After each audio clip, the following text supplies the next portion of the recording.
Today, I'll be working on my 1996 EK Hatch GSR swap.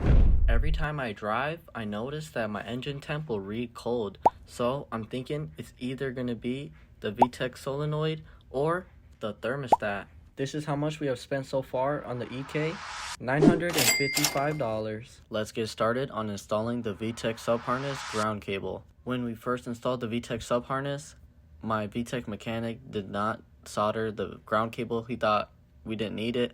That's why I'm thinking my engine temp will not stay warm or read right.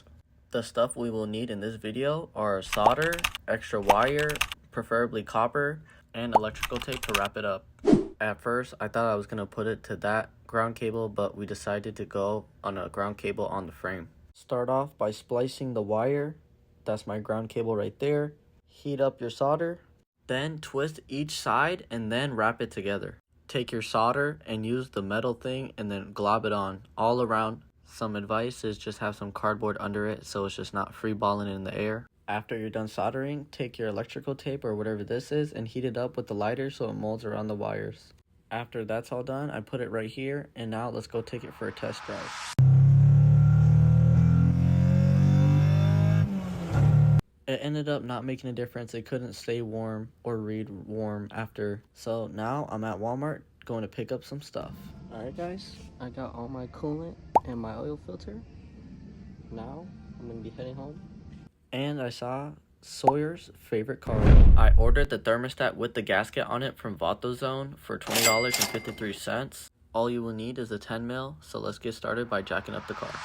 I would have recorded it more in detail, but our hands are dirty with coolant and stuff, so I don't want to grab my phone like that. Before you even start, you want to drain your coolant by opening up the cap and unplugging the drain plug. Make sure to have a bucket that catches all the old coolant so you don't get it all over the ground, of course. Now let's get started. So take off the sensor, then you're going to take your 10 mil and take the bottom bolt and the top bolt off, and then it should come off. Clean it really good with a paper towel or whatever you choose, and then put it back on with the new thermostat. Alright guys, it was hard to record everything, but we replaced the thermostat right here.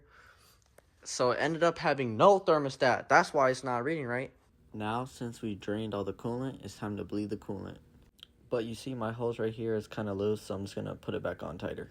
Of course, add coolant all the way to the top before starting the car. Alright guys, it's finally full. Now we're going to turn on the car and idle it. I don't like making part 2s, but I'm going to have to because I only get 3 minutes each post. So stay tuned for part 2. I appreciate everyone for the support, and if you guys have any suggestions, let me know.